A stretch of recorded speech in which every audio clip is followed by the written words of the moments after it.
Hi everyone, last వీడియోలో సకినాల పిండి ఎలా కలుపుకోవాలి అనేది చూపించాను. ఇది పార్ట్ 2. సకినాలు చుట్టుకోవడానికి ఒక నీట్గా ఉన్న బెడ్షీట్ని తీసుకోవాలి.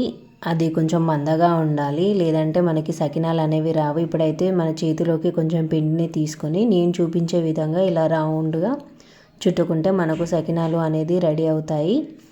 మనము ఎంత సన్నగా చేస్తే అంత బాగుంటాయి సకినాలు. ఇప్పుడైతే ఒక పిండి ముద్ద తీసుకొని దానికి పసుపు కుంకుమ పూసుకోవాలి, అది గౌరమ్మలాగా.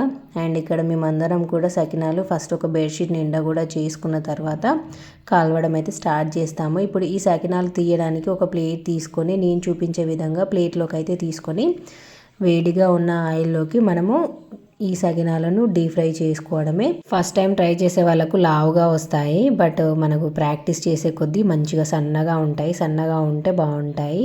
ఇది సకినాల వీడియో మీకు నచ్చిందా? Thank you, bye.